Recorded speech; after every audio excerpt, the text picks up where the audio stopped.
Cooling tower हैं, ये दूसरे टाइप में बने हुए हैं इनके। और ये अपना जो ट्रेडिशनल चलता है जिस तरह से नॉर्मली होता है उस टाइप में है। ये तीनों कूलिंग टावर का पानी इस पीएचई में आता है, इस पीएचई में आता है। इसमें ये सेंसर लगे हैं, ये 1 2 3, ये 3 सेंसर लगे हैं और एक इस टैंक का लगा हुआ है। तीनों ये आरटीडी है। ये ऑयल हीटर का बर्नर का है। ये इन्होंने इनका डेसिकेंट चलता है। डेसिकेंट जब भी चलता है तो गर्म होता है, तो गर्म ना हो इसलिए इन्होंने कूलिंग टावर यूज़ कर रखा है।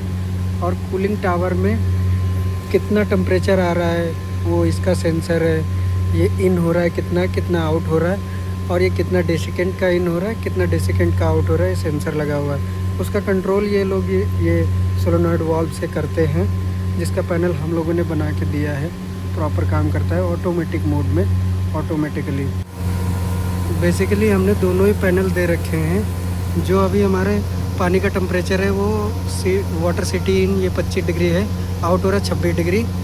और जो हमारा जो इनका डेसिकेंट है वो 33 डिग्री पे इन हो रहा है, और जो आउट हो रहा है वो हमारा 32 पे आउट हो रहा है, ठंडा होकर के 1 डिग्री हो रहा है। तो अभी ये इनका कुछ चल नहीं रहा यहाँ पे ठंडा करने के लिए, तो ये ऐसा दिखा रहा है। ये हमारा पैनल है। यहाँ पे कूलिंग टावर का जो पानी इन हो रहा है उसका टेम्परेचर है। ये डेसिकेंट का जो पानी इन हो रहा है, डेसिकेंट जो इन हो रहा है वो 31 डिग्री सेल्सियस पे अभी इन हो रहा है, और उसको ठंडा करके ये 29 से 28 तक के 2 डिग्री कम करके भेज रहा है वापस से। तो ये सर्कुलेशन में ऐसे चल रहा है। हमारा केवल ये डेसिकेंट का टेम्परेचर ना बढ़े इसलिए यहाँ पे इन्होंने इसको यूज़ किया। ये 1 यूनिट का है, ये 1 यूनिट का है। इन्होंने ये इंडिकेशन के लिए प्रिंट करने के लिए दिया है। ये पैनल हमने बनाया है इनके लिए।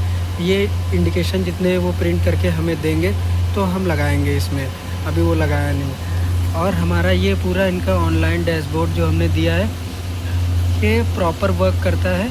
यहाँ ऑन ऑफ हो सारा डेटा देख सकते हैं, एम्बिएंट टेम्परेचर कितना है।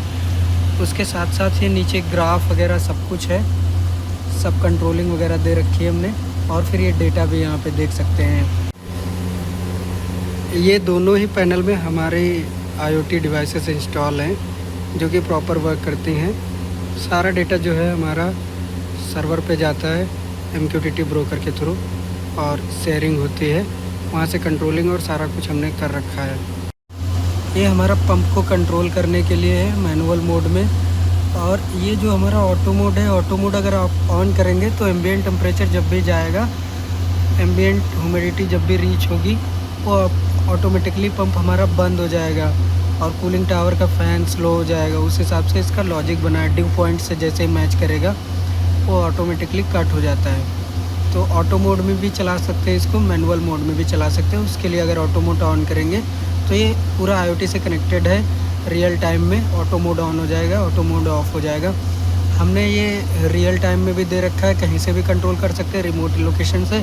प्लस हमने RS485 कम्युनिकेशन के थ्रू USB से लैपटॉप में सॉफ्टवेयर दे रखा है, उसके थ्रू भी कंट्रोल कर सकते हैं।